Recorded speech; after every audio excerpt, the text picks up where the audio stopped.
এই 20 বছরের ভিতরে কোনদিন কৃষি অফিসার ব্লক সুপারভাইজার আছে না? কই তার তো মাঠে থাকার কথা, কোনদিন আছে এ পর্যন্ত? আজ পর্যন্ত একদিনও পাইনি তার আমরা।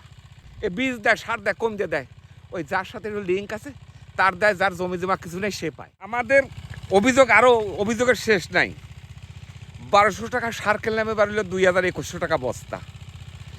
তারপরে একটা পরিয়াদ কেনা লাগে 700 টাকা দিয়ে, 1 কেজি দানা কিনি 40,000 টাকা, আবার 20,000 টাকা। তাহলে আমার এক বিঘে খরচ পড়ে কত? সে জায়গায় আমরা লাভ করি কত?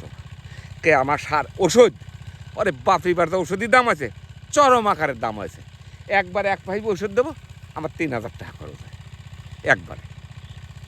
এত এত দাম, সরকার কি দেখতেছে এগুলো?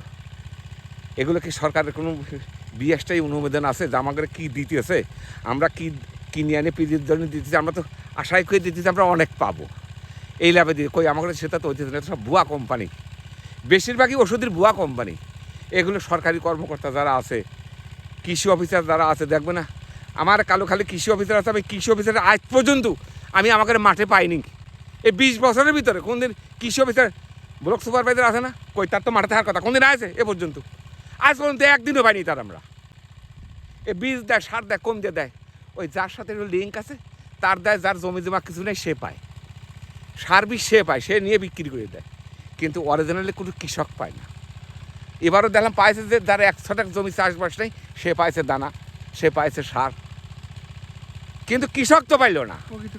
না, প্রকৃত কৃষক পাইল না। আসুক আমার কাছে কৃষি অফিসার, আমি দেখাচ্ছি কিনা পাইছে, তার কয় পাই জমি আছে আমি দেখা দিতেছি, সে আমার কাছে আসুক।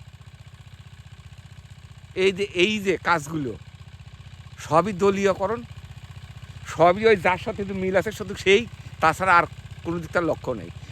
কৃষি অফিসারে তো আমি বললাম যে আজ পর্যন্ত 20 বছরের ভিতরে এই মাঠে কোনদিন পাইনি, তার তো প্রতিটা মাঠে থাকার কথা। সে বেতন নেয় কার? সরকার তার বেতন কিসের জন্য দিতেছে? কিসের জন্যই বেতন দিতেছে? এই কৃষি কর্মকর্তারা কিসের জন্য বেতন দিতেছে? আমি আর কিছু বলবো চাই না, এগুলো যেন ঊর্ধ্বতন কর্মকর্তারা খেয়াল করে।